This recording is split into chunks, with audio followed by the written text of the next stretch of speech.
So this week we have this policy, right? It's the new Central Bank of Nigeria import price controls. That's what I call it. The actual term is the Global Price Verification Mechanism. And I read through it. I saw it about, I think, a month ago, and I read through what just came out, did a lot of interviews, and I saw a lot of what was going on. And I said it's going to be a good idea to just talk to the to the ecosystem and just get your take on what's going on. It's going to affect you in every way possible. It's going to affect imports. It's going to affect exports. And it's going to affect the budget. It's going to affect your personal finance. It's going to affect you if you do business, if you work for someone, if you import stuff for business, if you're trying to export, it's also going to affect you. So I think it's just for us to understand the policy. We're not here to critique. We're not here to abuse. We're not here to call out the government. We're here to understand the policy. So that way we can be better contributors, right, to that policy and then say, hey, this is what CBN is doing, and these are what we don't like about it, or this is what we like about it. Great. So I tried to get a banker to come on. I tried to get an exporter to come on, and I tried to get an importer, and guy that does imports. I got an exporter, I got an importer. I didn't get any bankers. No bankers wanted to come on air with their real name and make a point, because it's Central Bank of Nigeria. They don't want to say anything that will run afoul of where they are employed. So we get it. Some have sent me DMs that they will answer DMs, but they wouldn't like me to reveal their names or to quote them, that sort of stuff. We get it. That's what we're going to do. So allow me, guys, for the next 5 minutes, let me just run through this policy for you, right? Let me explain what's going on from the very top so that you can get it all in. And I'm going to try to explain in a way that you will understand, which is exactly what we do. So let me explain what's going on. The new policy, right, is called the Central Bank Global Price Verification. Like I said, that's what I call it. Let me do it this way that it's going to be clear to you and you can grasp what CBN is doing. Let's say you are an importer. You import cars to Nigeria and you want to import a BMW from Atlanta, right? You want to import a BMW from Atlanta to Nigeria and you want to sell that car. That's your business. That's what you do. So this is what's going to happen to you. I'm going to give you the steps, right? The first thing you're going to do is that you're going to go to BMW of Atlanta. And you're going to tell them, hey, I'd like to buy this car, this X5. Can you give me an invoice? It's going to go to Nigeria. So as usual, BMW will give you an invoice. Now you understand the way imports work is you get the invoice, then you go to your bank and you prepare what's called a Form M or whatever documentation it is. We're not going to get too technical. You prepare that documentation. Your bank sends that documentation to the Central Bank of Nigeria. It's the Central Bank of Nigeria that actually does your payments on your behalf from Nigeria to a bank in America, then to BMW of Atlanta's bank, right? So when you get to BMW of Atlanta, you get an invoice from them. Now, after you get the invoice, you have to then give BMW of Atlanta instructions. BMW has to go to the Central Bank of Nigeria's site and register as a supplier on that site. So they're going to go to this dedicated electronic portal operated by their CBN agent, and they are going to register as a supplier to Nigeria. BMW is going to pay about $350, right, for that, to register $350 to register as a supplier to Nigeria. This fee is annual, which means BMW of Atlanta will then register, and every year they will have to renew this registration. So BMW registers for 12 months. Then the CBN will then give BMW a digital certificate. That digital certificate is what BMW of Atlanta will attach to your invoice, the invoice that you want to get from them to import the car back to Lagos, right? They would attach that digital certificate on that invoice. That then allows you to take that invoice to your bank. Now, this is where it gets interesting. What price is BMW going to put on that invoice? Whatever price BMW puts on the invoice, it has got to match what the CBN is now calling the benchmark price, the global benchmark price, which means that CBN, the Central Bank of Nigeria, is going to publish a list of items and benchmark prices. If the price from BMW of Atlanta is less or more by 2.5% of that global benchmark price, then your local bank in Nigeria will not process your import documentation. As simple as that. So BMW gives you back your invoice with their digital signature. You go to your bank, you want to verify and make sure that your price, the price quoted by BMW, is not higher or lower by 2.5% of that global benchmark price that's quoted by the Central Bank of Nigeria. You want to make sure that is done, right? Great. It is only when that price is, when it's okay with that price, then your bank will then process your importation. That's the policy. Let's now flip it over and talk about the export side. This is the import side, and it's pretty clear to understand the import side. The export side is where it gets a bit complicated, and then you then start to see how this interacts with other parts of the economy. On the export side, assuming you were exporting yams to Ireland, right? The process would reverse. In this case, the importer from Ireland will come to Nigeria, right? And then he will go and look on the global benchmark price for the price for, let's use cocoa, for cocoa. That global benchmark price is the price he is going to pay for cocoa from Nigeria. He cannot pay less or above 2.5% of the cocoa price as quoted on the global benchmark price as prepared by the Central Bank of Nigeria. What this means to you is if you're an exporter, right, and you are competing with, say, a cocoa exporter from Ghana, you cannot discount your cocoa price below 2.5% of what the Central Bank of Nigeria has stated that it should be sold for. So on the import side, on the export side, you are all going to ride that 2.5 of that benchmark price. That is the policy, and it's simple enough. The problem is now the effect of this policy. Now, how does it interact with the economy as a whole? Let's go back to exports. What has happened in the past, i.e. today, before this policy is to start, is this. The price or the exchange rate of the naira to the dollar is fixed by the Central Bank of Nigeria. I think right now it's about 414. That's the NAFEX rate. That is fixed by the Central Bank of Nigeria. So that rate is not the market rate. It's not the rate determined by demand and supply. It is not. It's an administrative price decided by the Central Bank of Nigeria. The real market price is the price you get on the streets, on apps like Aboki FX, which has now been shut down, and what you get on your P2P portals, the price that you and I would transfer money. That is somewhere between 550 to say 530. That's the price you would negotiate on a P2P or on the streets of Lagos or Abuja. That is the real market price, the price determined by demand and supply. So what's been happening is that exporters, right, would prefer to discount the price of Nigerian cocoa. Let's assume international cocoa is $1,000.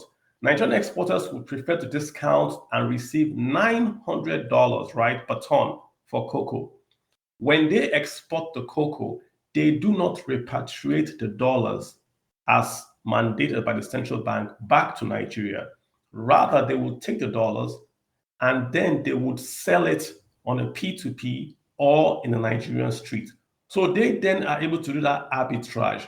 They lose on the cost of selling the cocoa, but they gain on selling the dollars to the non-official sources. So that's what's been going on. So the effect of this has been the Central Bank of Nigeria has lost export proceeds. It has threatened, it has given circulars that if you don't repatriate monies, no bank should do business with you as an exporter. That still has not worked. The Nigerian exporters are still selling below price. then bringing the dollars in and exchanging at the Nigerian street. So this policy favors the exporters in a way, because what happens is this: it will tell the exporters that you must sell at this high price or the international price. And then in return, when you bring the dollars in, you bring it in at the official rate. So it reverses the profit for the exporters. They no longer make the profit at the point of exchange to a higher currency. They make the profit at the point of sale at a higher sales price. So, quote unquote, it's okay if the exporters would go with this because they then make more, because anyone come to Nigeria has to pay the same price for cocoa. You can't pay below 2.5 of whatever price the Central Bank of Nigeria has stated is the price that cocoa must sell in Nigeria. You can't pay below that. So I can't undercut another Nigerian exporter. I can't undercut an exporter from Ghana. It's a price fixed on the sale, which is export, and also a price fixed on the imports, which is, I'm paying. So BMW has to sell to me at a price 2.5% of the benchmark price.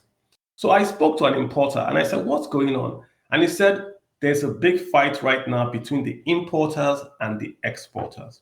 He said the exporters seem to be okay with the policy, but the importers not so much. Because what it means is that let's go back to economics. If you have a store and you sell, say, gala, and there's inflation in Nigeria of about 15%, when you buy gala and you want to sell, you add a margin. That margin is your profit margin plus your expectation of inflation. So if you believe that when you sell gala today, that in 6 months' time, gala will go up in price, then your selling price today will capture the inflation expectation in 6 months' time. You'll capture it today. The central bank also agrees with you, because if you go to the central banks, or should we say, if you go to the FMDQ, where you can buy Nigerian dollar futures, the price to buy a US dollar Naira futures exchange contract is higher than the current spot price. This means that if you want to buy dollars from the Central Bank of Nigeria 6 months from today, you will pay higher. So if you are importing your car from Atlanta back to Nigeria, and you know that the dollar price, as stated by the Central Bank of Nigeria and via the FMDQ site, is going to go higher, why would you sell the car then at 2.5% markup? You have to sell the car with the markup for 6 months in advance, because you want to go back to Atlanta and buy more. So back to the importers-exporters fight in Nigeria. The importers say we can't sell on a 2.5 margin. It's too tight. If inflation is going to go up, we have to capture the pricing of inflation when we are bringing those cars in. The exporters seem to be okay, because now they are guaranteed a price that people will pay for any product from Nigeria. But the long-term effect is this: if Ghana devalues, if Ivory Coast devalues, and Nigeria does not devalue, then Nigerian exports become expensive, and then we can no longer compete. Guys, it's about 15 minutes I've taken to just give you guys a very, very complicated policy in about 15 minutes. We've not talked about the FX reserve side on part of CBN, and how CBN is trying to use this to shore up their FX, right? I've given you that. I'm going to see if I can get my exporter guy here, Mr. Emmanuel, so that he can give us his own take from an exporter point of view. Let him tell us what he feels about the policy. If I can also get my importer, I'll also invite him so he can also give us his own take. And then we'll open up the floor. Like I said, we want to understand the policy so that we can comment on the policy. As you know, this is going to affect you every which way. If you believe that cars that are being sold in Nigeria would only be sold at 2.5% markup, when inflation is 15% markup, that is not going to happen. It's not going to happen, guys. So, Emmanuel, I see you here. You're a co-host. Can you hear me? You are my exporter guy. Can you jump in here and give us your take on the exporter part of this. Good morning, Emmanuel.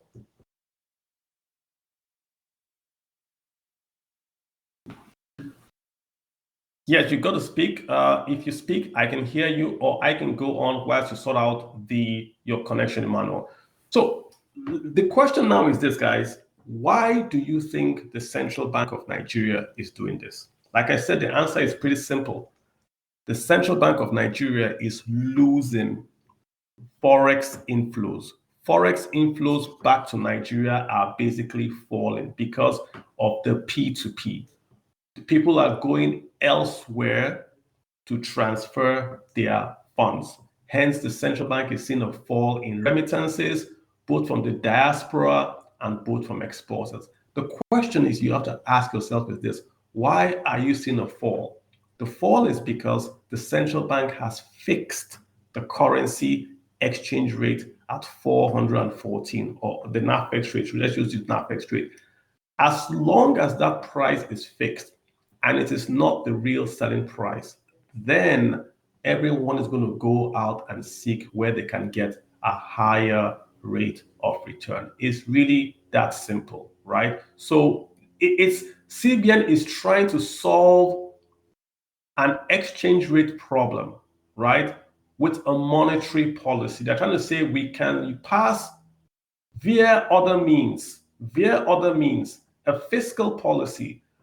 They can tax, quote unquote, imports by reducing or stabilizing the selling price at the import level to affect local inflation. That's what they're trying to do.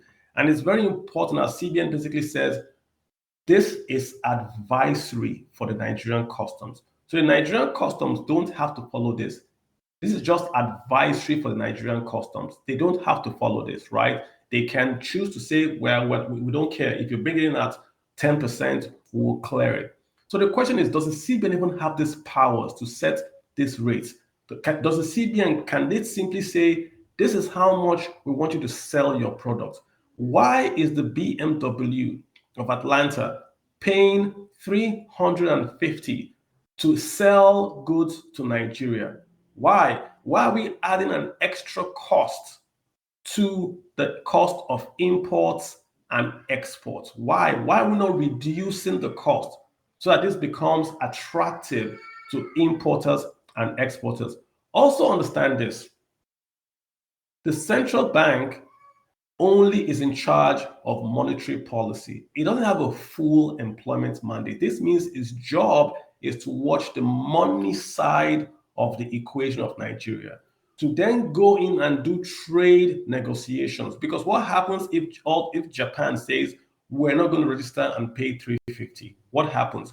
Also, the 350, is it paid by all importers, or is it just paid by myself? If I go to Atlanta and I want to buy from BMW, is it going to be paid by just me, or by all the customers of BMW of Atlanta? Who is going to pay this? So these are questions I want us to talk about. I don't know if Emmanuel can hear me now. If Emmanuel can't hear me, I'm going to open up the floor and then we can take it from there. So if you want to jump in and ask a question, sure, go for it. I think Emmanuel is having difficulties signing in. If you want to jump in and ask questions, I am here. I'm trying not to go too far into the other side of the FX so that we can all follow. But this is going to be it's going to be a policy that affects the economy of Nigeria going forward. I did read last week that the National Assembly has asked the Central Bank of Nigeria to stop this policy and not to implement it. Because I think they might have a point. If you have a policy that's going to affect commerce, forex, even foreign relations, I think the National Assembly should have a say in it. This policy is going to affect the revenues of Nigeria. Because if you can't export, then you don't have any non-oil revenues. So we should have a stake. It shouldn't be the central bank alone should not decide how much cocoa should be sold for. That, I think, is left for the other guys in other departments of, say, even foreign affairs, even commerce, and all that. The central bank is a bank, right? And they should focus more on the monetary side and inflation. To go out and start to look at how much we can sell cocoa for, especially when we are competing against West African nations that have one single currency that gives them a big edge. The CFA currency gives them a big edge, which is pegged to the euro, right? Then we might be shooting ourselves in the foot. And this is just the way I see it. This is my view. So if you have a country view to this, if you need more understanding on this, I am glad to walk you through. I got my first question on DM. Kalu, please explain to me clearly what this is saying. Are you saying that any supplier to Nigeria has to register with CBN and pay before they can import? Is it the supplier that's going to register, or is it me that is going to register, i.e. the importer? The policy says that the supplier has to register and the supplier has to pay $350 annually when he registers. I'm just reading the policy. That's what the policy says. So it means that if BMW is the importer or you are the importer, someone of you has to pay. I don't see BM of Atlanta paying. So it might be you would register BM of Atlanta and then you would pay the $350, and then BMW of Atlanta will then give you that invoice, which will then be sent to the portal. Remember, everything here is all online. It's all going to be online. You're going to go online and submit, and you're going to get your approvals online. So no more paper submissions and all that. So that way CBN can basically track the FX submissions and all. So someone's asking, so what is the benefit of this policy? The benefit is very, very clear.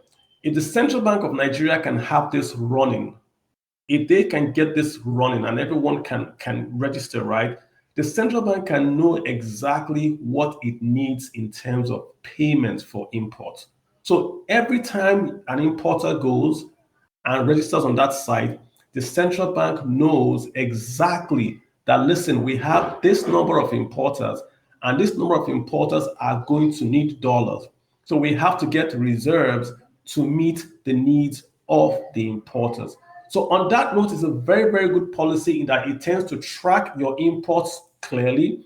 It tends to give you a better measure of how much you need. So if you have an algo, and the algorithm can basically calculate month by month or even week by week your outstanding invoices on that portal. And Central Bank of Nigeria can simply use that calculation to know how much it needs to keep in terms of Forex to then be able to meet those import needs. So that's the advantage of this policy, that it makes planning easier. It allows CBN and even Nigeria to determine in advance how much dollars they need for imports, right? And then they can basically plan for that. So I like it in that respect.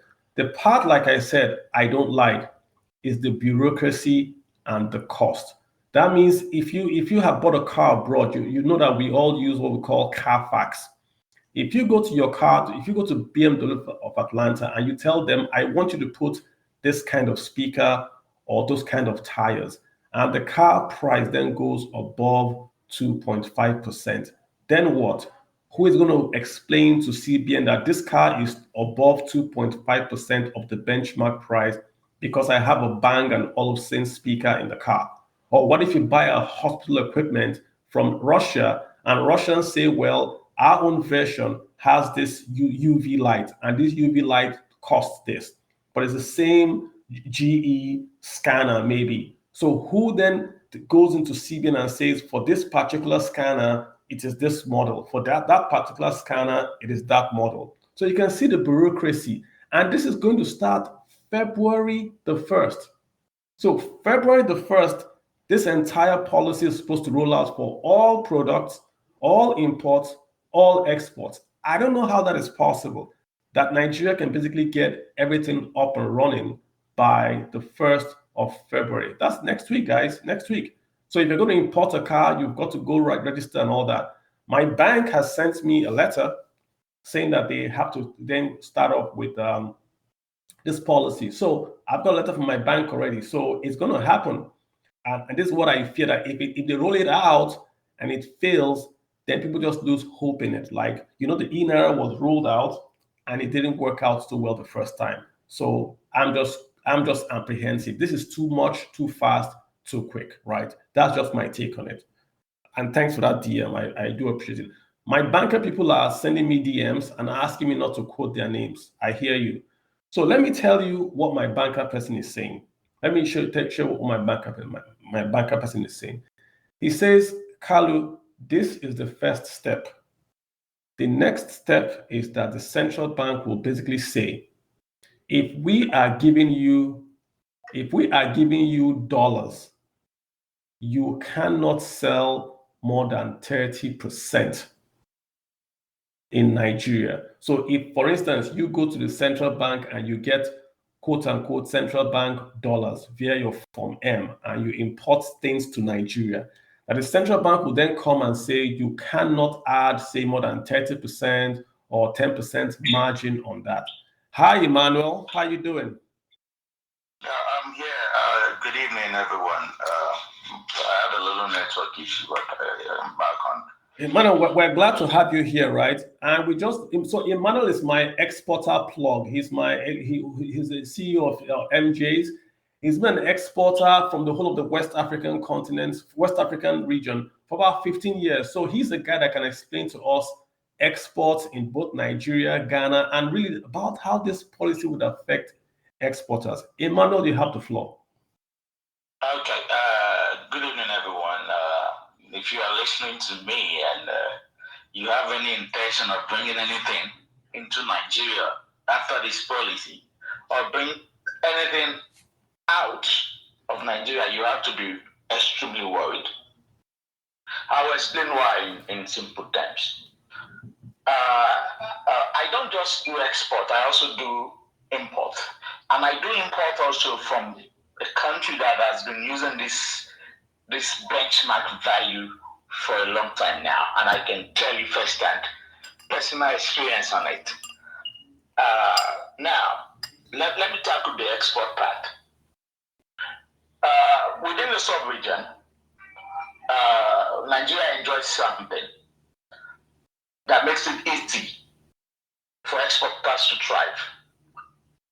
And that is comparatively low pricing of our product.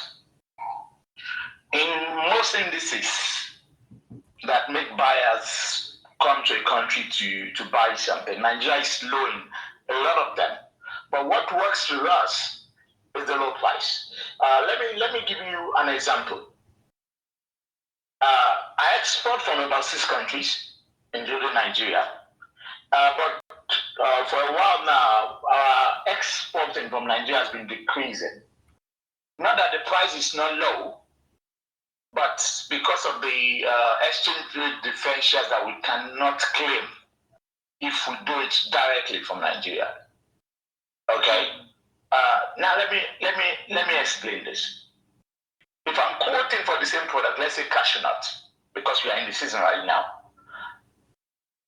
I'll quote $2,100 per ton, origin Ghana.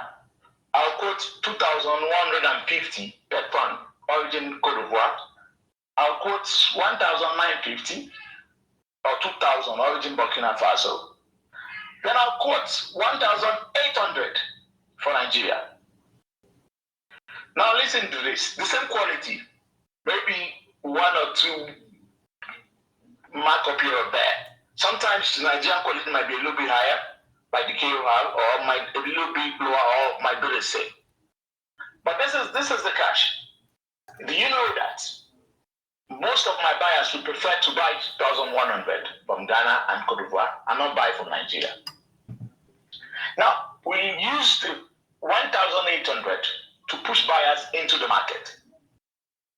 Now, what CBN is trying to do as I speak right now. Emmanuel, sorry, why won't they buy from Nigeria at the 1,800? Why won't they buy from Nigeria? Could you explain that? Now, I don't need to tell us that there's this prejudice about Nigeria outside. I don't need to tell any of us. Oh, got you. Go ahead. So we use the low pricing. It is not like it's just low. We make our margins too, we make our profit. But because we use the low margin, because we can actually source in naira. If you can bring in the USD in and get the market value, you'll be able to make more profit than the 2,100 that I'll sell in Ghana. Do you understand? My 1,800 that I will sell in Nigeria, if I can be able to bring in my dollar, sell it at the market price, at the original market price in the market, get in my naira, buy the produce, ship it, I'll make more profit than me buying from Ghana and selling for $2,100. Do you understand what I'm saying? Perfectly. So that gives me an impetus to try to push my buyers to buy from Nigeria. Do you understand? I always say, okay, buy from Nigeria, the price is good because it gives me more money. It might look like the lowest price, but I make the most profit from selling at 1,800. If only I can get my hard currency into Nigeria and change in the market, not bank rates.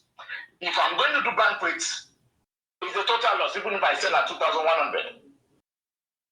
Do you understand? So now what CBN is trying to do, they are not trying to sell at 2,100.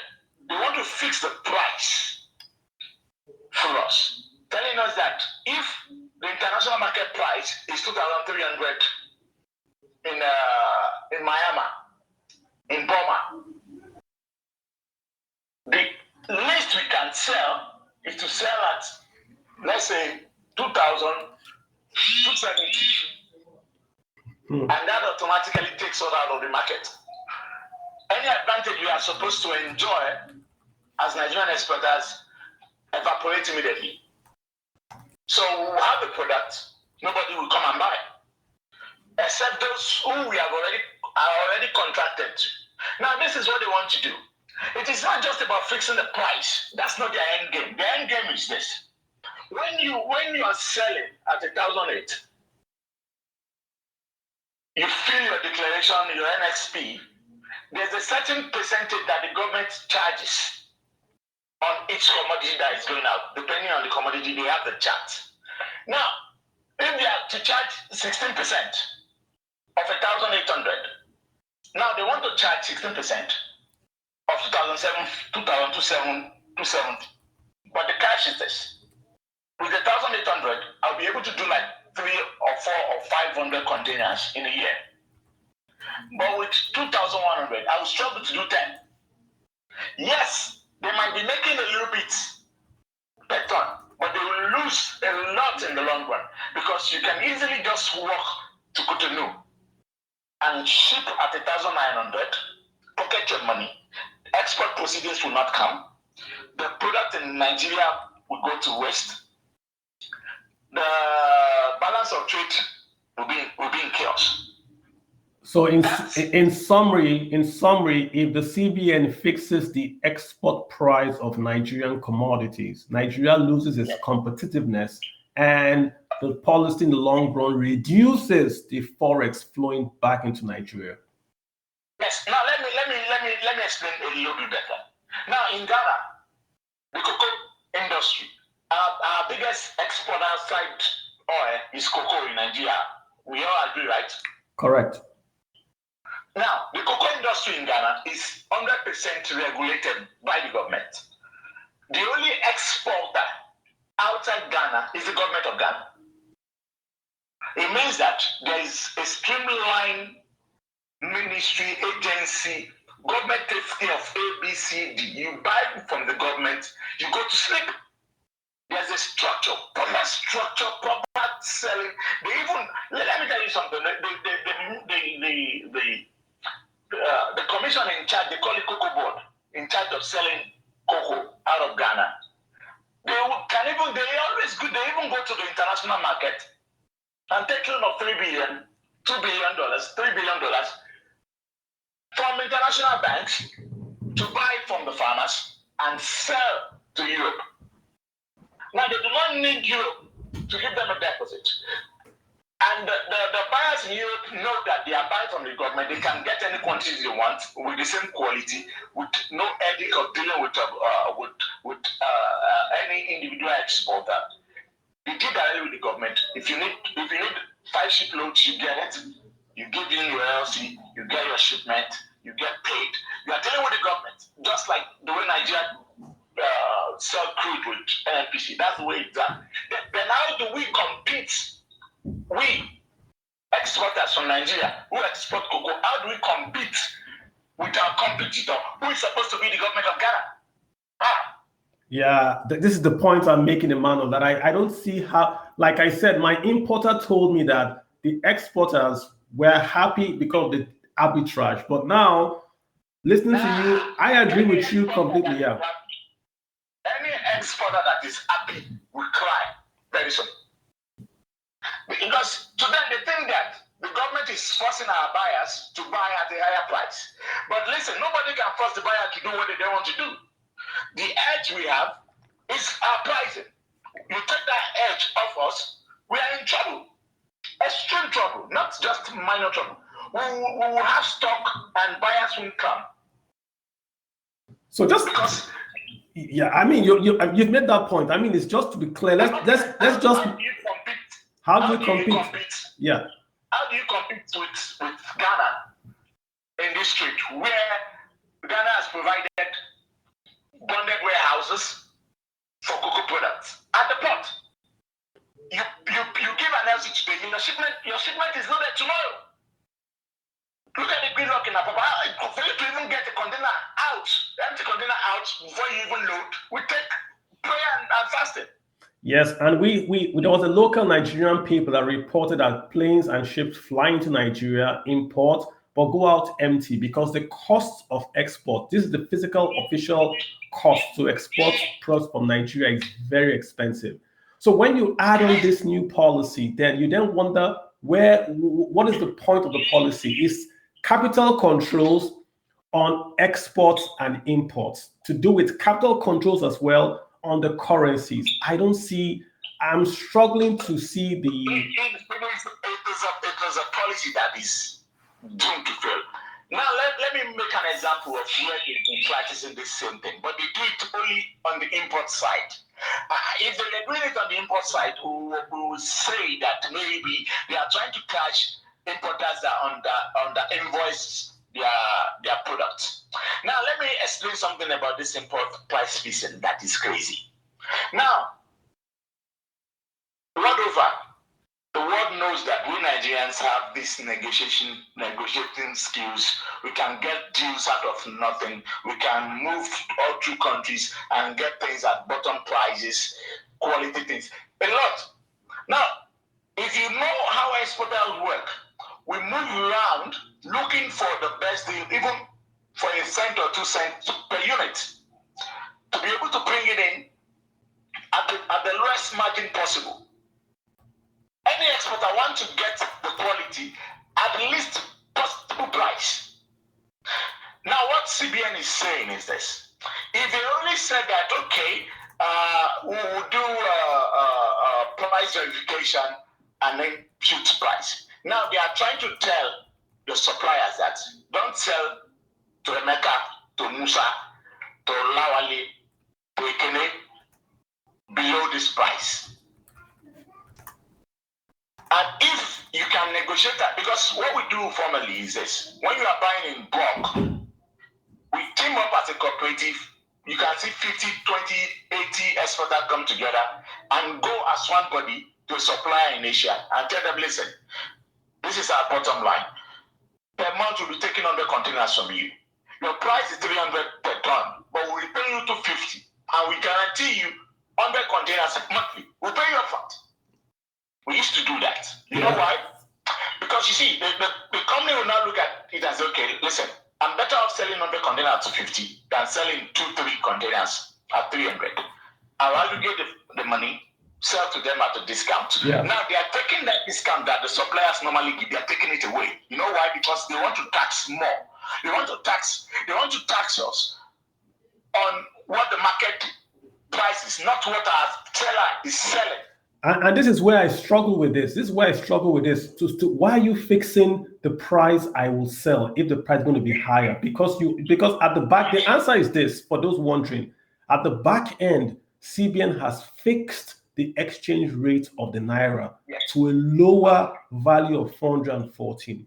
So if I sell cocoa to a guy in Indonesia and I get $2,000, for instance, CBN should get a higher dollar rate, but they don't want a higher dollar rate. CBN wants a strong naira, which does not make sense to me. If you are exporting, you should want a weaker naira. But politically, CBN wants a strong naira. I've never seen a country that is exporting that wants a strong currency. As a matter of fact, if you weaken your currency, the US will place sanctions on you. They place sanctions on Vietnam, on China for weakening the currency. But in our own case, we want to boost non-oil revenues via export of agricultural commodities. And then we're fixing a strong naira. Makes no sense to me. Makes no sense to me at all. If that is all they were trying to do, it would have been better. But you see what they want to do. Let me explain what they want to do. Now, they are going to bring in a third party, independent company. You think they will publish the rates? They are not going to publish any rate. What they are going to do is this. You submit your invoice electronically. They will vet it. I'm talking about what is being practiced in some other countries right now. Ghana does this thing I'm telling you now. They have a company that they contracted this thing to. They will send offers to suppliers of the same product, sample price in the market, and pick the highest so far, and tell you that is what your calculation has to be based on. That is what you'll be charged on. That's the price that is acceptable to them. You do not accept it, your product can come in. Interesting. Yes, that's what they do. And now they'll pick the highest, because as an exporter myself, I've gotten a lot of offers. You see some people send you offers. At the end of the day, when you check, they are not coming back. They just want to know the price. And it has been affecting the buyers. Because you see, when you let's take, for example, you're making an example of a car. Now, this is the best analogy. You go to Craigslist in the US, get a car, maybe 2010, 2015 BMW, like you were saying. You try to negotiate and pay like $4,000 or $5,000, you ship it down. Now, your custom duty is supposed to be based on your invoice. Correct. Right? Correct. Now, CBN is trying to tell us that no, the cost from that seller is wrong. This is what I don't get it. The value of a used BMW 2015 is $12,000 or $14,000 or $15,000. How do they know? So, how do they know? That's the thing. That's the thing. They'll do random offer and pick the highest and tag it and use it to charge you for duties. But I crazy. Let me tell you the effect of this policy. As I speak to you, there's a big problem between the manufacturers and the importers in Ghana because of this benchmark thing. The government of Ghana realized that they made a mistake. They revised it 50% 2 years ago. There's pressure again, and they are trying to revise what they revised of this type of policy, but they did it only on import. But now, even the reversal they are trying to do, the other part is not agreeing. It becomes, now they suspended even the reversal of the reversal. So let's be clear, Emmanuel. You are saying that Ghana did this exact same policy and they reversed it. Yes, import only, and they reversed it, right? And now they are also trying to just now okay. They try to reverse it again, and it's not working. And they suspended the reversal of the reversal. You can imagine the chaos. Yeah, like I said, and this is to start February the 1st. Next week, we're supposed to go online and submit invoices and price the invoices and get a Form M. How? Now,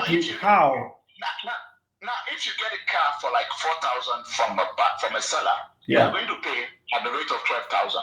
You end up forgetting your goods there. What they do in Ghana is this: when the cost is too high because of the benchmark pricing, the importer will forget the goods at the pump and wait. Whoa.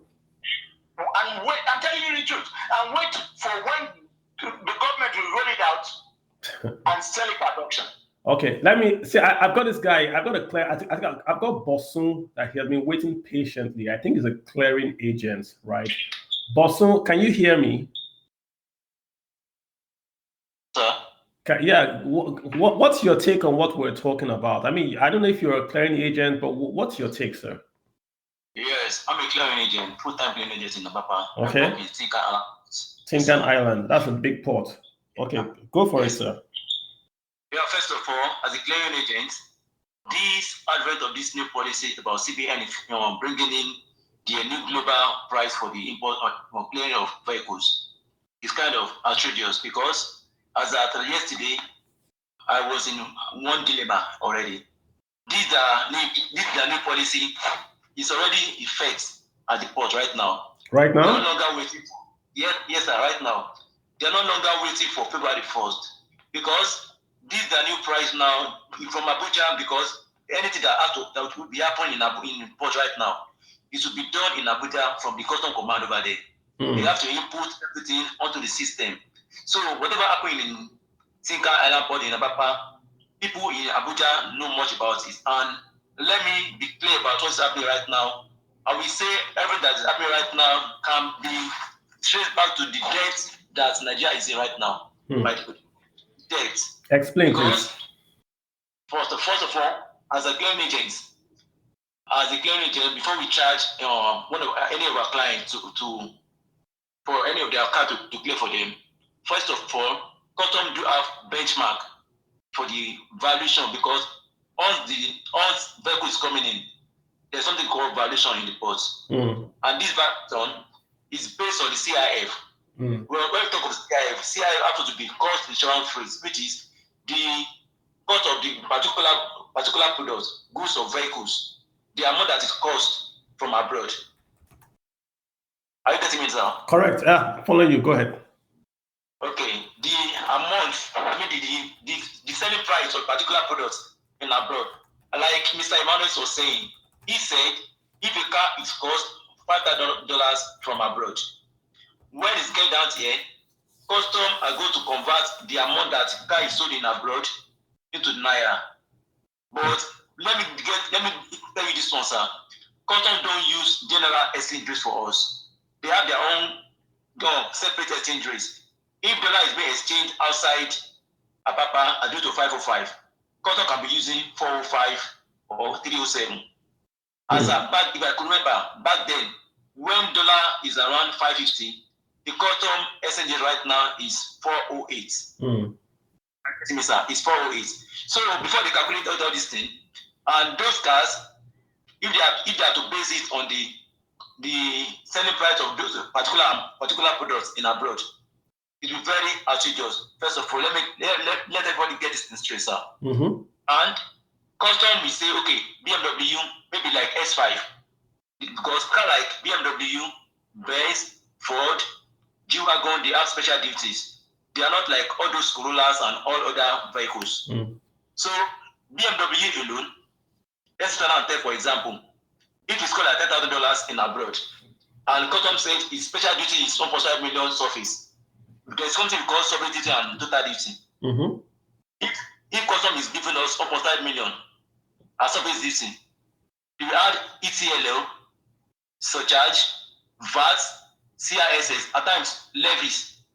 It's not all imported products that have levies or CIS, but if it's car particular, car don't come with levies. It's only ETLL, surcharge, VAT. Okay, but let me ask you a question.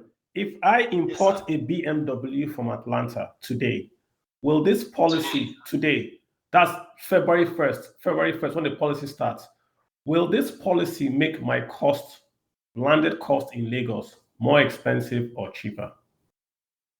Even though before February 1st, if it's imported right now, sir, it will still make it rise because I'm dealing with one issue right now. Last week, I was working on a container. It's comprised of 4 cars. We have C300, 2010 inside it, Camry 14 inside it, then Camry 11 inside it, then Aqua MDX inside the same container, which is 4 cars inside 1 by 40 containers. Already applied for evaluation. The Camry 14 was given 745 surface. It's not total duty. Are you getting me, sir? 745 surface. Camry 011, the surface that is supposed to be given to it is 531 based on 405. But due to that, custom exchange rate is 408. It is now 535. $5,000, naira. That's it. Then Aqua MBS, 535, same thing. Benz C300, that's 584. So right now there is something we call this thing we used to use to calculate it. That's 745 times 0.38 to give us the whole total duty. So right now, my importer said he doesn't have much money with him. He's a dealer that his account got wiped away by the fraudsters, that he couldn't have money. So how do I do it? Because there's a way we agent deal with our customer at times. If they say they don't have much money with but the question I'm asking is that will this policy, what do you think, your opinion, will this policy make imports into Nigeria cheaper or more expensive? Not just will it make it more, if I'm importing with this new policy, it will be more expensive. It will be more expensive. Even if the CBN is fixing the price at 2.5% of the benchmark price. It will be very expensive, sir.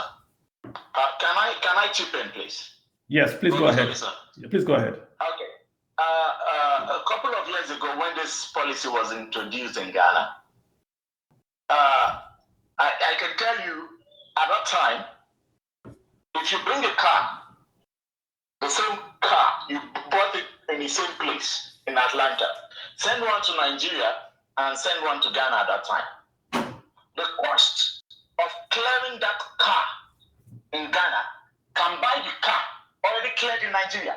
Whoa. Yes. So you know what happened? The car dealers stopped bringing in cars that are not damaged.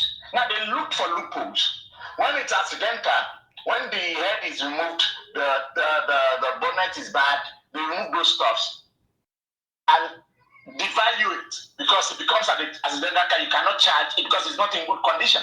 They stop bringing cars in good condition. They bring cars in bad condition that you can only charge as parts, not as vehicles any longer. Yeah. So they bring it in, bring in the parts, fix it in Ghana, and sell it. But the issue is, most of the cars they now bring are now defected cars. Accidental. Nobody brings in a car in Ghana. Apart from 2 years ago, they reduced the benchmark price like 50% for it to be affordable. You can imagine, they reversed it 50%. Even as of that, the cost is still high. I think there was a change of policy in Nigeria recently. It makes import duties for cars rise higher. Any Nigerian in Ghana, in 10 years, 7 years, 6 years, 5 years ago, will not dare buy a car in Ghana because the cost of that car in Ghana will buy the same car twice in Nigeria. So it's true. Yeah, I mean, it's crazy. I mean, let me be the devil's advocate. I'm going to talk on behalf of CBN.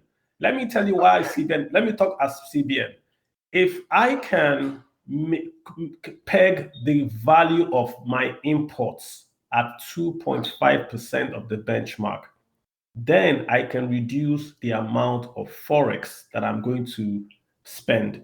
Because if you bring in a BMW car and you say you are spending $10,000 when you paid $5,000 for that car, that means you are getting an extra $5,000 from me at 414. You can turn around and sell that extra 5,000 on the black market and make a profit. So by me pegging your price to 2.5%, I eliminate that turning, that buy here, sell here on my head. What do you guys have to say? Olabosun, what do you have to say very, very quickly? Why can't I do it? Yeah, Emmanuel, go for it. Yeah. Okay, now let me tell you something. Government revenue is based on traffic. It's based on traffic. The more people patronize the ports, the more people bring in things, take things out of Nigeria, the more the government get. So whatever, they make it easy for you to bring things in, or make it easy for you to bring things out, depending on which of the policy they want to do. Now, the policy the government is trying to do is to make this easy to come in and make things difficult to go out. So I don't understand it. It is double-edged. Failure here, failure there. If it is just one edge, we can say, okay, maybe the traffic here will balance itself. but they are trying to make it difficult to take things out. Now, which importer in his right senses, knowing that if I follow what the CBN is doing, I will encourage us to bring things through the border legitimately? Who will do that? None. Nobody will do business that it is clear loss from the beginning. They will try to cut corners. You are trying to cut smuggling, and you are making things difficult in your port. It's a no-brainer. I hear you. You are trying to cut smuggling, telling us we shouldn't smuggle in, telling us we should do things through a Papa port, we should do this. Every country right now is trying to make the processes in their port easy. The reason why Ghana removed the benchmark is to allow the neighboring countries, they have landlocked countries around them that are not using their port. They rather go and use Cote d'Ivoire and use Togo instead of using Ghana. And they are losing a lot of money. The rate is high, but you will lose more. Now, at the end of the day, when you check your year-on differentials, it will be less than what you made last year. So I want to hear Bosu tell me why the CBN is wrong. If I can buy Bosu, if I'm buying that Toyota Camry at $5,000 and I add $5,000, that means I have extra $5,000 from CBN. I can go and sell and make profit. So CBN is saying that if they peg my price, I can't do that. Why are they wrong? Hello, sir. Yeah, Bosun, why is CBN wrong if they say that? They are very wrong, sir. Because first of all, if you consider the price of exchange rates, it's not really accessible. Okay. The exchange rates are in the sense that it's very high right now. Because if I can recall, because I've been in this claim business for the past 10 years. That's why I go to school and everything before I put my school and go back to it, sir. If I should recall when I started, the duty is not as high as this. It's not as high as this. So with the introduction of this 2.5%, it's not right now, sir. It's not really right. It will increase the cost. Okay. It's very difficult. Even right now, it's very difficult at the ports. Yeah. It's already started implementing at the port, and it's very difficult. People can't access job, even though the already value collected from the custom, the moment they input into the system, is triggered. The system no longer accepts the former value. It's not taking them to the new value input on the system. This new 2.5 is already implemented in the ports already. It's already implemented, even though the controller general at the port don't have more over it because it's already been processed from Abuja into the system. Wow. So overall, how is volume at the port? Is it up? Is it down? Just overall, is it up, down, same in the ports? Is imports up or down? What do you say? As at now, because I would say for the past few weeks now, the imports at the port is kind of down. Maybe people didn't even import throughout December. The volume of goods or vehicle that we brought out of the port is like due to it's from the existing goods that already on this. Oh, got you. Already prepared. Okay. Let me. Okay, great. Let me have personal finance have an input. Olatibosi, please stay with Mr. Emmanuel. I'm just going to have personal finance make a comment. Go ahead, sir. Yeah, thank you very much for having me. You're doing a great job. I think the way CBN goes about their policies rather harsh. I sit on the trade desk of my office, the multinational within Nigeria, and we just have suddenly they just come up with it. And I think they do this with what a lot of people have said is good. I know they do it too because we do our power, all those things come with the power. When you're doing power, you have all the surcharge and everything comes. Now, where we are going to have a big problem is the issue of having the e-invoice. They tried it out some time ago. So while you're raising your POM, if the price of your, for example, you're bringing in lithium batteries into the country. Yeah. And lithium battery is just an item. And these lithium batteries are produced by different people, Vietnam, China, South Africa, and Taiwanese and all. Now, lithium battery has a specific price. And when you impute it, They will return, they will reject, the banks will reject on behalf of CBN, reject your form here, telling you that this is not the benchmark for this. And this creates issue. So we have to go back to our customers and ask them, okay, please give me pictures of these items. Tell me the reasons why these items should be priced this way. These are the situations in which we have been in the past. But suddenly for CBN to want it to come up and to implement immediately, what happens to the goods that are coming out that we've already shipped? We're going into China holiday very soon. Containers are going to be very, very scarce in the market. Yeah. So that's correct. We have a backlog. Yeah. And what this will create for us, in fact, for me, what I know is that if I bring in things and it's more expensive, then I'll pass the cost. So every cost that is going to that CBN is doing now is going to be passed to the populace. Whether you are in the telecoms industry, whether you are driving a car, whether you are bringing in machinery, whether you are even bringing in cars that have auxiliary that have a shaft problem, because when you bring in cars that have shaft problem, that's where you're going to pay less. Whether you're bringing everything, it comes to everybody, and everybody's going to share out of the pay. Because for a clearing agent, for an importer, once you're bringing it, you are spreading the cost. And we are an import-based country, for crying out loud. But for me, the policies are just all over the place. But the meeting CBN called that we should attend in Global Road. We were there in Global Road. Nobody came around. The place was so unattended to. For me, we had a lot of foreigners there. It was embarrassing that we are making a policy to start February 1. That's Tuesday, next Tuesday. Because the banks could not talk. The banks, these guys are the regulators of the bank, so the banks cannot talk. The banks cannot push back. And everybody is just that their play can come back. Exactly. So really, exactly. I mean, personal finance. I wish I can get the bankers to talk. They are sending me DMs. Telling me this, telling me that, but they can't talk. And from what I heard, that meeting was a shamble. I heard the importers were fighting, exporters were fighting. One side agreed, one side does not agree. I don't get the sense of the time. They couldn't even answer. The president, the representative of the CBN, could not respond. Did not have an answer to it. So for me, I just felt that we should do. We are savvy in this country. We have people that are brilliant on politics. We have people that are brilliant. We have brilliant minds. They should deliberate more, think more.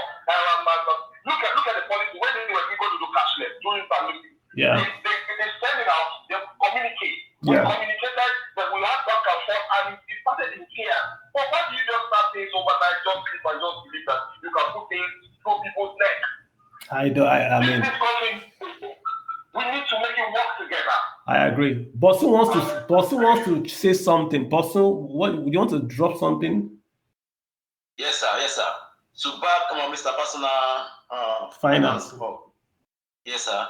He's really saying it's true because when it comes to matter of PAN is a document processed right from Abuja with your form M. Before you could get your PAN at the form M, you must submit your invoice. The invoice is issued from the abroad. The invoice that they're going to back up, but you will put us up. Like if you buy something from abroad now, it's going to come invoice they give you from there. So the invoice you have to be submitted with your ability, form everything. And each item bring into the country from China, they have HS code. Each product have HS code. That's like attribute to each product. Like if you are bringing in iron, it's like HS code, you are giving 10% that you have to pay on it. If you are bringing in machinery, it's 5% you have to pay on it. If you are bringing in cars, vehicles, it's 35%. If you are bringing in bus right now, because bus has already been given 10%. Whereby the VAT on the bus is very high. So right now, those HS codes, what's going to happen to them? That's the point. Yeah, that's what he's saying. So he's saying that those HS codes now, when they send them, they have to go back to the supplier and say, hey, the benchmark was rejected and all that. Yeah. So I think it's a wild mess. But let me just bigger picture.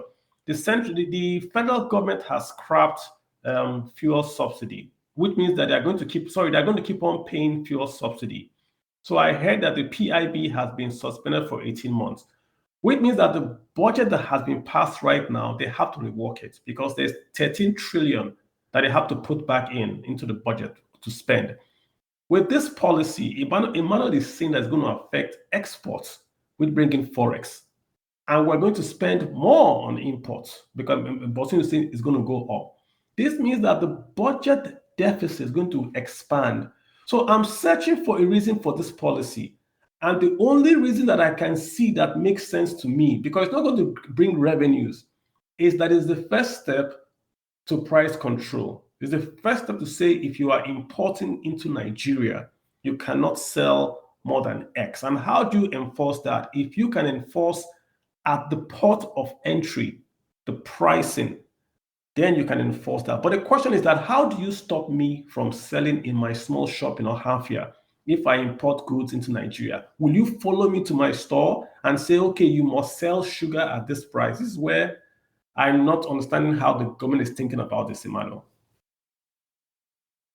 Let me explain something. Let me explain something a little bit. Yes, they want to control price, but beyond that, they can make more revenue. They think that if the benchmark desire, they can make more. But they've forgotten that when the benchmark becomes higher, the volumes drops. So you make less than what you're even making now. Let me make an example. I'm always talking about where this was applicable, where this same thing in imports that they are trying to do now is being practiced. Now, do you know that you hear from time to time that there's this spare parts sellers association in Ghana having a problem with their indigents closing their shops, this and that? You've heard that, right? Correct, I have. Yeah. Now, let me tell you the bottom line for this. Because of the benchmark pricing that the government fixed then, it was easy for Nigerians to go to the same market, bring the product to Nigeria, pay duty, carry that same product from Nigeria to Ghana, pay transit, even pay extra duty at the border, which is lesser than the one in port, and still make more profit than the person who went straight, bringing it to the port in Ghana with the benchmark. Now, you know what happened? Majority of Ghana spare part dealers started buying their parts from Nigeria instead of going to China or going to Germany or going to Japan. They started buying. So when a distributor in Nigeria brings in volume, they go and buy and load it in trucks and bring it to Ghana and still pay at Ghana port and still make more money than bringing it themselves because of the benchmark issue. Now we are going to reverse all that. We are going to be in the same thing with Ghana, meaning that our products will be as expensive as the market, practically taking away all edges we have. Nothing in the market, nothing, absolutely nothing. And people, if you go to the port in Lomé, I'm telling you, when you see Lebanese 2, you will see Nigerians 5. If you go to the port, in fact, I dare tell you that the Cotonou port was made for Nigerian market, nothing else. So watch out. You see the policy that the government, the CBN is trying to push. The Benin government is going to make their policy less again. They are going to reduce prices, reduce costs, reduce processes in the ports to make it easier to entice Nigerians to come in. So that's not going into your country. So in essence, we're doing a policy, and like we did it with the rice, with the rice and all that. The largest importer of rice in the world now, I think, is Benin Republic. And we all know where that rice is going to. We know it's not going to Benin. We know it's coming to Nigeria. But we can keep deceiving ourselves, saying that we are having a rice revolution. Yeah, that we're not importing rice. No, it's unaffordable. Yeah. It becomes unaffordable. The price goes, it becomes unaffordable. Yeah. It becomes a problem. I agree. You want to say something, sir? Personal finance? Yes, I want to say something. So for me, for the HS codes, where I think they are going with the HS code. So the HS code generally that harmonized system code for imports gives a percentage that every country should charge on their imports, but did not talk about the price. So for the price, they are fine. So whatever the price they fix in Nigeria, the percentage just applies to it. So it's 10%. You are bringing something in of $4,000, and now the country is saying that it's 12,000. Then you are going to pay more in revenue. So that sorts that. Another policy that they did through the back door is non-valid for FX. So when you're opening your Form M, you could either open as non-valid for FX or you open for. Now, I know the pressure they're feeling is the pressure on the FX. Yeah. And so they say now that if you're going to, they want to discourage people from buying FX from the black market. That puts a lot of pressure on the Naira and all. So you have to, for your Form M, a non-valid for FX Form M to be approved by the CBN or by the banks, you have to provide the source, you have to provide the funds in your domiciliary account in USD already. So before your Form N is approved at all, you have to fund your account. So if you're bringing anything in of say $10,000, you have to have $10,000 in your account, and that is when the bank are going to write to CBN, and it's on the response of CBN that your Form N is going to be approved. So that one is there aside. So sometimes you're having a goods come into the country. I remember when we started this regime of E from M. Fantastic. It was terrible before. We have to go and be looking for how they're going to do a lot of nonsense with customs before you even get it from them. Now, when they did it from them, there are times in which some of these our suppliers are willing to give us a test material. Okay, if this thing is going to be for free, we know. Now you cannot even raise the Form M that is free of charge. You can't. You have to put the value, and you have to raise that non-value for FX. So for me, as a corporate entity, I'm going to put, so somebody's giving me something of $50,000, take for example, I'm going to put that $50,000 in my account for a certain number of days that I don't need. So I'm tying down my cash flow itself is choked because of the policies that people that are not engaging stakeholders. Engage the stakeholders. Let us have a comprehensive talk. Then we will know that, okay, this is where we want to go. All of us want, as I tell my friends, not everybody that is going to Japan. Some of us are going to remain here in the country. Some people, yes, that's a reality. Some of us are going to remain in the country, but the point is you keep pushing us, and when it happens, the tenor is over and you just go away, and somebody comes in and reverses the policy, but the harm would have been done. Look at the harm that was done on the food.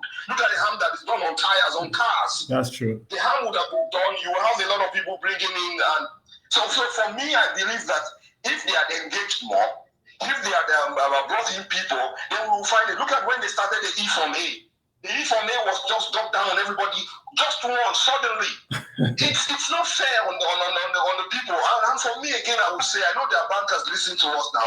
We need to have, I think we need to grow some balls in this country and be able to tell them to their face that what you're doing is not right. Well, there should be a pushback.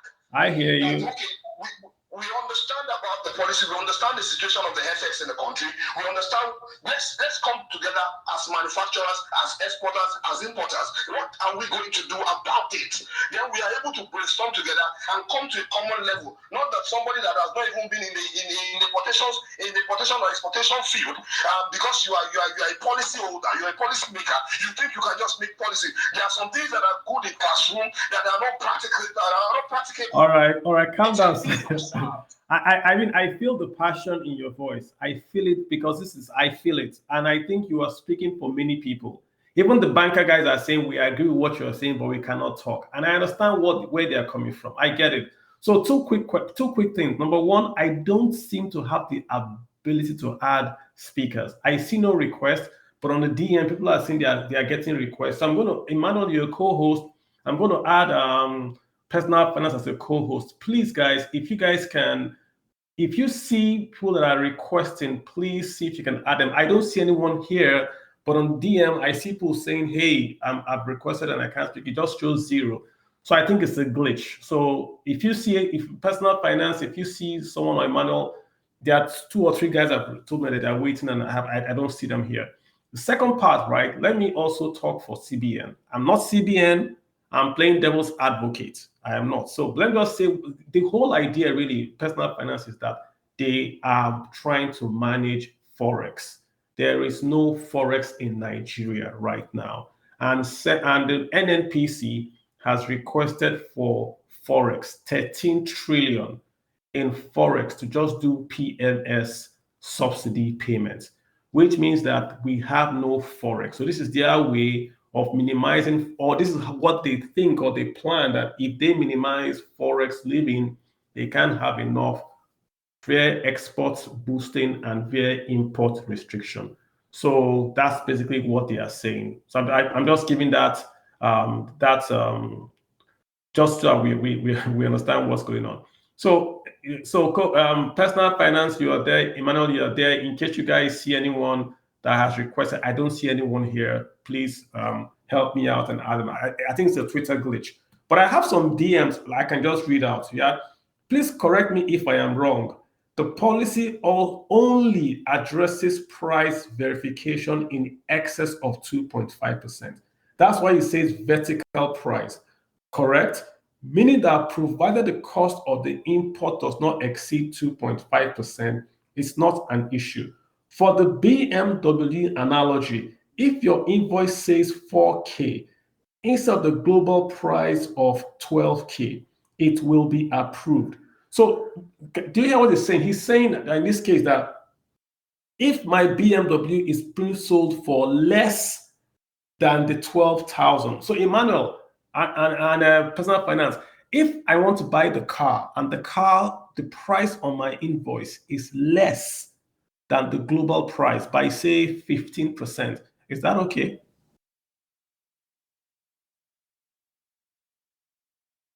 Hello? Hello, can you hear me? I can hear you, yes. So if I'm trying to buy an item and the item is 10 or 15% lower than the benchmark price, not 2.5, but 10% or 15% lower, is that going to be acceptable? That's what I think he's asking. Are you saying that the price is above the international market or below? So in this case, he wants to, the policy says the vertical price, 2.5% of the vertical price. So I'm asking, if my price, if I want to buy a car from the United States and that car is 10, not 2.5, 10% below the benchmark price, will they process the Form M, or does it have to be cost? It has to be within that 2.5? You will not. It has to be within the 2.5 margin. Okay. But it can be higher. Listen, this is the thing. If it is higher, they will ignore and just do it. If it is lower, they will not. This is for imports or for export, Emmanuel? For import, basically. For exports, they don't have anything to lose. The thing is, the higher the price, the better for them. That's according to their own calculation. No, I want to be clear. If I am buying a BMW for 10,000, right, that means the CBN is going to pay $10,000 to BMW. So if CBN says that the benchmark price for BMW is 10,000, that's the benchmark price. I am asking, if I tell CBN I want to pay $1,000, so way below the benchmark price, is that okay? Or does it have to be within 2.5% of my benchmark? It must be there, or can it go lower than the 2.5%? Let me explain this to you in a simple form so that you can understand what we are trying to say here. Now, this is the thing. You want to buy BMW. Your seller is giving to you at, let's say, 8,000, and the benchmark, according to the independent party CBN is using, says 12,000. They won't process it because you see that 10 or 12 or 8,000 stand for something. The amount which they can base their levies and duties on. That's it. Do you understand what I'm saying? Okay, so you are saying it has to be within the band. It can't be above or below the band. It can be above, but it cannot be below. Oh, okay. All right. Because if 12,000 and your invoice says 15,000, in CBN's mind, they will think, okay, maybe they have special effect, special maybe sporty it has been upgraded to something. Yeah. Do you understand? Yeah. And they will leave it like that and charge you on the cost of invoice if it's higher. Oh. But if it is low, they will reject it. Oh, I see what you're saying. So the higher the cost of the car, the higher the duty that they earn. The higher that they can collect. So they don't mind you going higher. Finally, Okay, so I'm answering Mbatope that sent me a DM. So I hope he if that's not the answer, just send me a Mbatope. So he's saying for imports, if it is below the global price, it will be treated. So yeah. If it's above the global price. If it is above. Yeah. Now, if the global price is 10,000 and your invoice states 12,000, they will treat it. They will treat it. Okay. Okay. Yes. Okay. Because they can charge you duty on the higher price. I hear you. Okay. Great. Your price is higher. No. Okay. And just to correct what Emmanuel has said, yeah. If your price, what we have with this their policy is that if you are getting an invoice for a lower amount, when customs sees that amount, they flag it as if you have undervalued the item you are bringing in. Okay. Yes, you have under-invoiced your item, and their own rules and laws gives them permission to come into your warehouse, and take possession of that and charge you. In fact, when they come to your company, if you're a company, when they come to your company, they are not coming for the trade guys, they are coming for the CEO and the director. They are coming to make the director, and they like to come on Thursday evening. Trust me, you're going to be there till Monday morning. So if they are there till Monday morning. Gotcha. It's not a good experience. But what if it's higher? Personal, what if it's higher? If it's higher, you earn more, they allow you to do it? Yes, so if it is higher, then we now need to look at, okay, where is it going to? Are you raising the Form M as an LC? Or you are raising it as a non-valid? Because I believe that one of the things they are trying to look at is they want to look at money laundering and some of those things. Yes, they want to look at how we can block this, because the truth is, Kaluku could be my big brother in America, and I'm not paying any time for the car, and I'm just getting invoice, and we're just okay, guys. A banker sent me the circular, and he says I should read it out to both of you. I'm reading out the circular from a banker now. He says the guidelines. These are the guidelines now. This is item A. Products that are more than 2.5% around the vertical price would be queried and will not, I repeat, will not be allowed successful completion of the Form M or Form NXP as the case may be. So I repeat, products that are above 2.5% around the vertical price would be queried and will not be allowed. So in effect, what they are saying is that my BMW car, I cannot invoice that car above 2.5%. That's what they are saying. No. Emmanuel, this is the circular I'm reading. This is the circular from CBN. But what is in practice? I'm not telling you about what they are putting in books. Now, let me tell you something. It will be queried. That is correct. Now, the query will determine if you are actually purchasing or not. Once they determine that you are really purchasing it, not that you are laundering money, they will pass it. And monitor the shipment. Because you see, there's going to be an aspect that is not been talked about yet. Because I've been living where they practice this, and I can tell you for free. There's going to be pre-shipment inspection by the agency appointed by the government. It means that you want to buy anything, buy your BMW, before you can even talk about any of those things. They will inspect it. Okay. There's going to be an element of pre-shipment inspection embedded in this thing that is not being talked about. I am not talking about theory. I'm talking about what is being practiced, where they are applying the same thing CBN is trying to do now. I hear you. If it is higher, no, I hear you If completely. they can remove the element of money laundering and siphoning of funds, they will pass it. But if they are not sure, then they will bend it. But if you are sending money to BMW USA, confirm BMW USA, they will pass it. Okay. If you are sending money beyond if you are sending money to a registered, this is the reason why they want the exporter outside to register to bring things into Nigeria. Now, if you are sending money to anybody in that portal who is a registered exporter from foreign country with the license, with the approval to bring things into Nigeria, they will pass it if it's higher. If it can be justified that, okay, the reason why it's higher, the one for 12,000 is color white, this one is color black, and it's spot. Do you understand? I hear you. Query, I'm not thinking about query, but you see, the query is to the effect to determine if it is money laundering or you are siphonning fund. Once they can remove that from the equation, they will pass it. Guys, I think what needs to happen is this. I'm going to log out and I'm going to log back in, right? Because I can see requests, right? So, Emmanuel, can you see any requests? Personal finance, can you see any requests?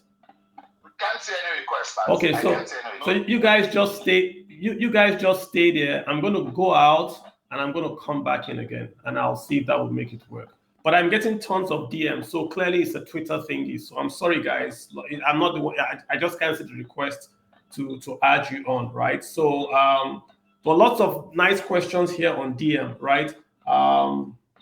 So this guy is saying that, well, that's the policy that the banks are going to use, and then they'll see what will happen from there. And somebody's asking, let me see, for Bosu, Olatu Bosu, I have someone says that the policy that is being discussed is the vein valuation, that what has changed from Abuja in the ports is the vein valuation. And that's an attempt by customs to harmonize customs values for every car. So that's a vein valuation. That because prior to now, that agents simply just do a manual value given to them by customs. So that the policy has not started. But what customs is doing is harmonizing vein. That's the vein that comes with the car's valuation from the vein. So the policy has not started. That's what he's basically saying. Let me comment, sir. It's actually starting, sir. Not that it's not started. Because what the custom, they are of valuation. Custom give a valuation manually. They use their hand to write it. So if we that collect valuation from them, you have to input into the system. They are supposed to call cafe. It's the DCI cafe. Gotcha. People that custom authorize to take the document. It's right now for the past 5 years. Also, okay, I'm getting feedback. Bosu, can you mute, please? I'm getting feedback from you. There's a feedback on the mic. Someone has a feedback from someone. Bosu, can you mute your mic, please, Bosu? Okay, gotcha. All right, guys, I'm so sorry about the DM issue. Twitter Spaces is... Yeah, so Bosu, don't just have you to mute your mic for a bit. I think there was feedback coming from your mic, so I just didn't mute for you. So for the way it stands, guys, you might have to send a DM to me, and I'll read out to the guys I have on panel, Personal Finance, Emmanuel, and then we can take it from there. It's just Twitter. I've gone out, come back in. I still don't read the request to speak. So I am so sorry about it. Just says 0 here. So I don't know what's going on. I don't know what's going on. It's a spaces thing. I have 11 requests to speak, but I don't see them. Yeah, so I don't know. All right, Emmanuel and Personal Finance, you guys have the floor. I'm going to try to sort this out. Go for it, sir. Hello, can you hear me? Yes, I can hear you. So yes. On the whether the prices are high. So take for example, in my past work, I've had to do take for example import batteries, lead batteries, inverter batteries, and because my customer has had theft, so they had a customized battery in which it has GPS in them. So there's GPS in the batteries, and because of the GPS feature on the battery, the prices were higher than the normal ones. So once we submitted it, they queried it as Emmanuel has said, and what we did was to give them the background to the reason why the price variation exists. And because of this, they approved it, we got it in, and we got it cleared. So for me, I believe that if the prices are higher, it's good for them. But if the prices are higher and you can establish the reason why the prices are higher, they would approve. But if the prices are higher and they can sense that this is not a genuine transaction, they will not approve it because it will in turn put pressure on the naira against the dollar, whether you are opening an LC or whether you are even funding by a BFC or you are funding by non-valid for FX transaction. It will still put pressure on the naira, which is what CBN is trying to avoid. And I think they want to do two things at the same time: earn more revenue through import duties and also control the prices of the things that are imported into Nigeria. So that's what they want to do. And for me, I just believe that if they have done it well, I have the policies here too with me. The annual subscription fee of $350 is charged by authenticated supplier. Who pays that? Who pays that? Who pays that $350? Is it BMW or is it me, the importer? Who pays that $350? So the BMW will pay, but they will charge you. Okay. At the end of the day, we are going to pay. Okay, question for you, right? Someone is asking, what about intercompany invoicing? Company in the US wants to sell to its sub. So let's say Heineken. Heineken is selling yeast to Nigerian breweries. Who pays for that import? Is it still going to be 2.5% of the cost of global yeast? I mean, yeast is what? It is going to be 2.5 because when we are talking about this, chartered accountants will come into the place, transfer pricing will come. So the tax man is ready to hack you down if you're not paying the accurate prices. So for you, it's going to be, you're going to balance it through your intercompany. There might not be funds flows, but what would happen eventually is that you will still invoice. So your company, anything in the US is going to invoice you as if it's the supplier selling the goods to you. Because I've had to bring in machinery from my other company, and that is the way we went about it. So they invoiced us with the benchmark prices from those markets on those items. Yeah. And that was what because the valuation of the custom man is on the invoice. So they are going to look at it and invoice you based on that. Your accounting is the intercompany that will just go into it. That's your own personal company's accounting. But for them, they are still going to charge you the custom duty and all. So it's going to still be valued at that rate. Crazy. That's my own presumption. Yeah, yes, that's what I assume would happen. Yeah. Because that is what I've seen happen in time past. And so the transactions are done. And Emmanuel, someone is saying that. So someone is agreeing with Emmanuel. Somebody is saying that if you do the Form M, there's a 97% chance that it will be passed above 2.5, and that the banks will be ready to push that transaction because of the revenue attached. So that in the end, it's going to be all about revenue. Somebody is asking me, what the heck is 2.5? 2.5 we're talking about is the maximum and minimum price that CBN has specified that if you are importing into Nigeria, your supplier's invoice price cannot be higher or lower on. That's what we're debating, if they would agree to import something that is higher or lower. So it's the policy, it's the global harmonization price and all that. So he's asking, this guy is a good question, and I can answer it, but he's asking, what is the impact of this policy on retail exporters? Let me be very, very clear. If you are importing or exporting less than 10,000, I believe this does not apply to you. Is that correct, personal finance? So if you're importing or exporting and it's below $10,000, this policy will not apply to you. But there's a caveat. If your total exports in the year or imports for the year is up to 600,000, I believe, then you will get caught into this trap. So if you're just going to Dubai, to buy cell phones, to sell, you will not do this transfer pricing, global benchmarking, and all that. But if it's above $10,000, then yes, you will get caught up in this. Sorry, guys. No. Twitter is giving us a problem today, but we'll get through it. Let's see. Any other questions I have? Let me read the exemptions out. There are some exemptions to it. Okay. It says the following import and export operations are exempted from the submission of e-invoices. 1. All individual invoices with a value of less than 10,000 USD or its equivalent in another currency, except where suppliers have an annual cumulative invoicing value above $500,000. they shall submit e-invoices for all their operations, regardless of the individual value of an invoice. So what that means is, if I'm doing $5,000, and by the time they accumulate it together, it comes to like $500,000, because also they are trying to manage it so that they are sure that people do not break down the money. Because I've had somebody says, you want to transfer money to me, do not transfer anything above 10,000 because of the bank fees. Just transfer 5,000 in different places. So they are trying to work at managing that risk of people trying to avoid this loophole. Then import and export transaction made by all security agencies in the country. So security agencies are not the local security agencies. They're talking about the military.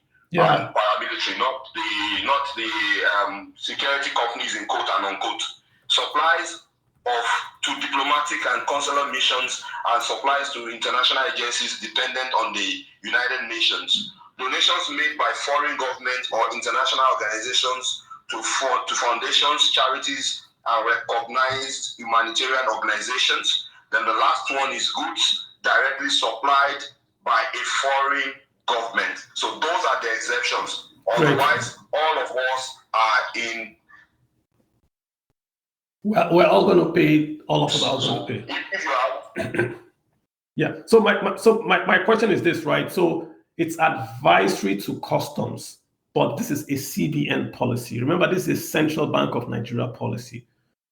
Does this mean, Emmanuel, on personal finance, does this mean that if I am importing rice, let's say I'm importing rice is not, I'm not going through Central Bank of Nigeria. Rice is on the 44 list of banned items. Does it mean if I'm not getting my dollars from CBN, this policy does not apply to me? Is that what it means? So even if you're going to import, so there are some banned items. For you to import these banned items, you need a Form M. And because you need a Form M, you need to get an approval. So by the time you raise your Form M, the bank is going to reject it. Then they would do a letter. So you will do a letter to your bank through to CBN for approval. So there is no way you're going to escape anything. So there's the banned items, there is restricted items, there's the 41 items. Yeah. So that is where we are. So the rice, where is rice? Where is rice? Rice is 44. Rice is not banned. Rice is just restricted to import. So I can import rice, but I won't apply for money from the bank. I can get my sheep. Before your Form M is approved, you must show a proof that you have that funds available in your account. So if I have money, if I have $1 million and I want to import rice, I'm not going to the Nigerian banks. I'm going to pay myself my rice. This policy will not apply to me if I'm not going to Nigerian banks. It will still apply to you. Why? Because they believe that you are converting naira to dollars to pay whoever you're paying to, putting pressure on the naira. Even if I should, oh come on! Even if I should prove that I'm getting money from America or my supplier is financing me, so Uncle Ben's in Louisiana is giving me rice. So when you are getting the finance from there, are you going to get a CCI? Yes, if I go to Uncle. So let's not do that. So are getting a CCI? No, at the point in time, Uncle Ben's is going to request for their money that is coming into naira, and they will have to convert it back to dollar. What if I get a CCI? If I get it, that's a capital importation certificate. If I get a capital importation certificate, this policy will not apply to me. Is that correct? That I don't know. Okay, let's leave that, because I'm just thinking that this is remember, this is not a Nigerian quote unquote policy by the customs or Ministry of Finance. This is a Central Bank of Nigeria policy, because the banks are involved and you import via the banks. That's why it has power. Anybody can wake up and do a policy, but because the banks are involved, that's why this policy has legs. If you take away the banks, this policy everybody will ignore it. So I'm just trying to ask that question by stretching it and saying, what if, but that's really where I'm going to. This guy is asking another question. Well, I know where Emmanuel is. He's asking a question, Emmanuel, this might be for, he's saying, what if you have a contract with an importer or an exporter? You have a 10-year contract with the Chinese factory to supply cassava chips. That 10-year contract, you have locked it in, you are supplying containers, and they pay you. What happened to this policy? That contract will not have to be broken like a force majeure, and then you'd have to sign a new one? That's a good question. Emmanuel or personal finance, what happens if you have a long-term contract with an importer or an exporter, and you're supplying and your prices are fixed and all that, and you have a hedged contract? What happens? Anybody? So I'm not an exporter. I do more of my imports, so I'll be able to speak on the import side. I think Emmanuel should be in that space. Yeah, Emmanuel is in that space. I import. But even if I'm in that space within the import, like this $350 that they have to pay, trust me, they're going to find a way of invoicing you for it. Yeah, that's true. Because they cannot bear the cost. The reason why they're coming into your country is because you need those materials, you need those items. Yes, so you need those items, and because you need those items, they have to charge you and look for a way to impute it into your cost at the end of the day. That's a good point. Emmanuel, are you there to respond on if you're an exporter and you have a locked-in contract?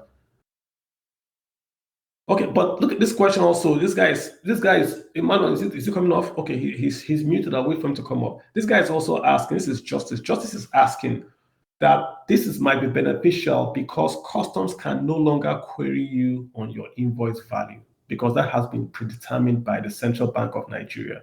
So that means if I'm bringing my BMW, customs cannot say, oh, this car is too cheap and you're underquoting and all that, and then charge me a BOJ best of judgment. That's what he's trying to say. So first of all, it's advisory, right? But he's already asking us a version of this in place, which is the power upliftment. What's your take? You're an importer, personal finance. Will this reduce that customs harassment? Yes, for this, what I would say is you made a statement the other time that this policy is actually a CBN policy and not a custom policy. So I believe customs can still come back, and because the ones that we've heard, that corporate organizations have had, it went through the process. You got a pre-arrival assessment report, the power report, and you paid the duties that they assigned, and they still come back that you have underpaid. Maybe because the HS code this supposed to be HS code that, and the HS code sometimes a lot of suppliers hide under a lot of things to do some things funny, because they know that one is 2.5, one is 1.5, one is 5, one is 10, and so they can still come back at any time to come and check whether you have paid right, and I think they have rights up to an importation of I think 5 years to ask you to bring out your shipping document and all that they want to verify. So for me, I believe they will tell you that the policy was a CBN policy, it's not their policy, and they still have the right to do their inspections and to come back with the best of judgments. Okay, so what's happening with Emmanuel is this. Emmanuel dropped off the chat. He's trying to come back in. Can you see him? I can see one request. Can you add him? Because I think if any request you see, just go ahead and no, that's allowable. So you can add him. But Emmanuel is also dropped off, and I don't see his request to come back in. So if I drop off, I won't be able to speak anymore on this spaces. So yeah, it's crazy. So if you see Emmanuel, you can also add him. But that's what's going on. Once you drop off, you can't get back onto this spaces. It's crazy. Yeah, so but that was a great answer because I think, just like you said, it's a CBN policy. I don't think customs will say because CBN has quoted that price, they will not come back to you and do that. So yeah, so Emmanuel, if you can send me a text, I can read out. But that's what's going on really. If I get off now, that's going to be the end of the spaces. So I'm so sorry, guys. Technical issues. I'm trying to even have Ola to Bosun, but yeah. It's not. Yeah, He's not responding. Yeah, because you can't add anyone and all that. So it's just you and I, sir. It's just you and I for the whole spaces for the next 15 minutes or so. I do apologize, everyone. Send me a DM and I'll read it out. Send to personal finance, I'll read it out. We can't see any requests. So even Emmanuel has dropped off. We can't add him back on. It's just technical issues. It's Twitter. They are getting their act together and all that. So send me a DM and I'll read it out and all that. So let me see, 2.5, let me see. So somebody's asking, I've answered that personal finance, 350, this is my banker guy talking about 350 is paid by the supplier, not per invoice. So BMW will register, that's what I think I hear him saying, that BMW will register, it's not per invoice, but per supplier. Okay, great. It's an annual It's an annual registration. So that then they can issue multiple invoices with that registration. Is that it? Yes. Okay. Yes. Okay. And then is there a policy exemption for pharmaceuticals, medical equipment that have been getting special treatment? Did you see anything there for pharmaceuticals and the rest under exemptions? Did you see anything there? Not at all. Okay. Not at all. There are just 5 of them. Goods directly supplied, except you're supplying, except your pharmaceuticals are coming in from the United Nations, or they are going to charity organizations, to foundations, charities, recognized humanitarian organizations. If not that, you're going to still be subjected to this policy. Okay, so no, there's no exemption for medical supplies, all that kind of stuff for food. No, so that's the answer to your question. There is no exemption per se. Then unpopular opinion, this is an unpopular opinion. I think this guy is a banker. Deposit money banks will usually soon find a loophole in the policy and exploit it to make more gains. Do we know the regulatory sanctions involved for deposit money bank who err? We don't. Give it, say, 2 months into it, the policy would rather be amended, suspended, or deposit money bank devise a means to bend this policy with little sanctions here and there, and they are good and they can get more revenue from the sanctions. We shall see. We shall see. Like Emmanuel has alluded to, this policy was set up in Ghana and it's gone up. Oh, I just saw one guy and I just added him.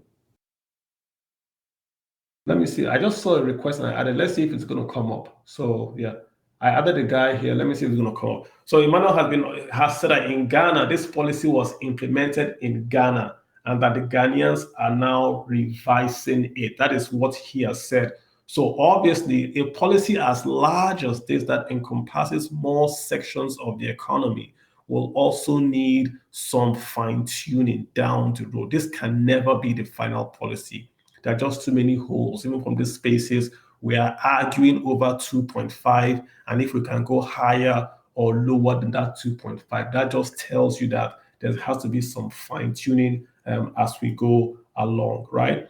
On the export side, okay, this is the export. He's saying that if this policy would cause food to be exported more, and it would affect the local food pricing because farmers can then make more money if they export. My only answer is that already the farmers can export today and earn dollars. So this really wouldn't change anything per se. There's cassava in my village. You can export cassava chips and earn dollars from China, or you can take the cassava and make gari and earn naira in my small town in Ohafia. But exporting is a big business. It needs a value chain. You need a lot to export. Emmanuel was telling me the other day that he spends about 24 million on just one commodity, to take that one commodity to the port via trailers. So export is a really, really capital intensive undertaking. Personal finance, are you still there, sir? Yes, I'm here. Somebody is asking a question. How do we treat, for instance, textile material from China, where the quality determines the price? So I didn't see anything to do with quality on that. All I saw was that the benchmark would then have a price. So if you are importing, say, textile design 111, and 111 has a price of $100, CBN is saying that that's the price, that's the benchmark price, $100. Am I right? There's no. It's just what. Yes, you're right. It does not speak to quality. He only says, okay, if you are going, so if your price, just as we have explained earlier, if your price is going to go above because of the, take for example, you're bringing in a bulletproof car, a Range Rover Sport normal and a Range Rover Sport bulletproof. Your bulletproof car is going to be more expensive than the normal one, and so they would query it that why are you going higher? And if you can show it that it's a bulletproof car, then they will now then ask you for ECD and some of those funny things to show.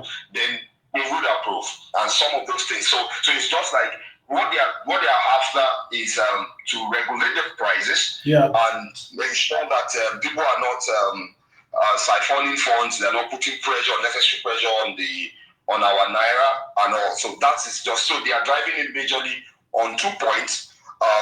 no pressure on reduce the pressure on the naira, and also generate the accurate revenues from imports. Yeah, but I mean, let me just start to wind this down by saying this, right?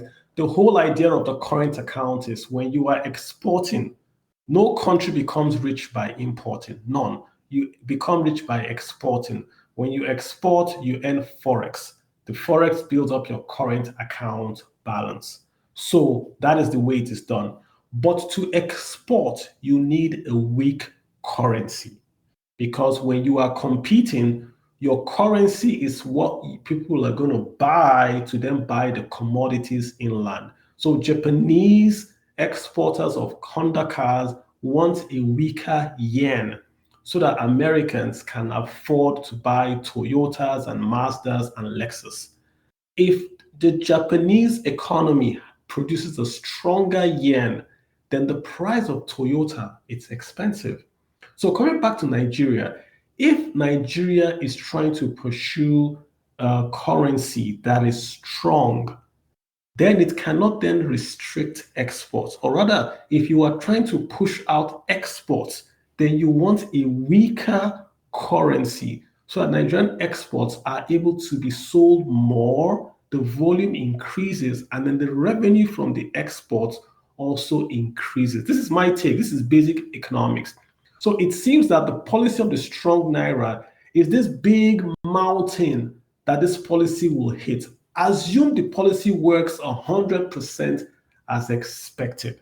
How do you get around this issue of a strong naira when the naira is 550 at the black market, but just 414 on the official market? That's a big gap of almost 150 naira that you cannot bend away by just writing circulars.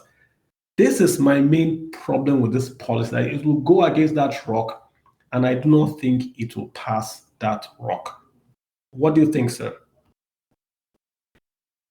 So just as you said, for me it's the FX, and what I believe is that if we come together as a country, bring in the stakeholders, we can come to a round table and we'll find a solution to our FX. Because what you're trying to do is you're trying to hold the naira, and that's why we are not even having foreign direct investment in the country.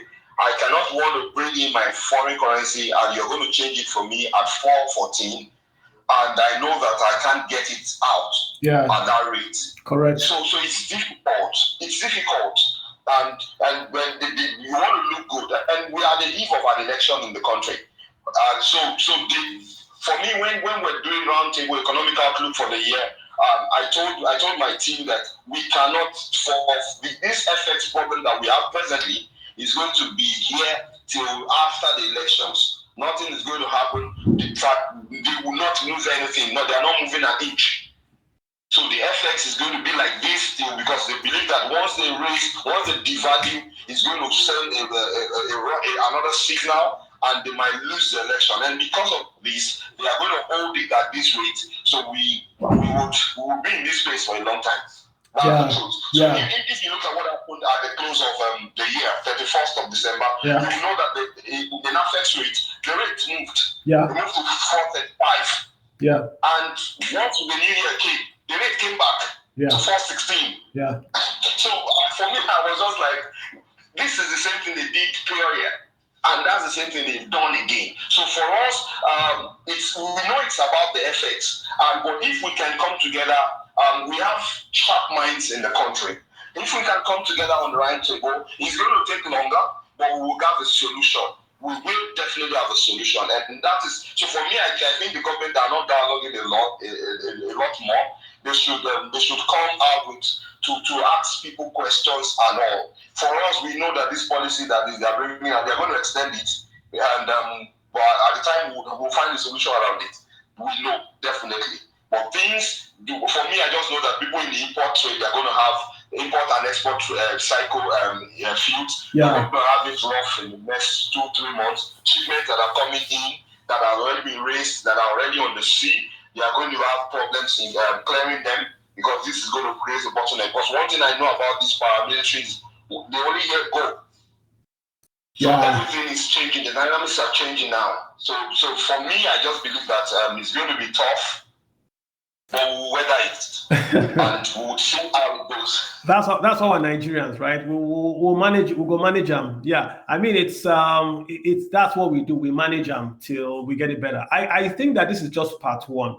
I would like to revisit this space after a month of this policy. I would like to revisit this space and see what has happened. And hopefully then Twitter would be behaving. I think Emmanuel has a lot that he would have contributed because he has actually seen it being implemented in Ghana and is also an exporter.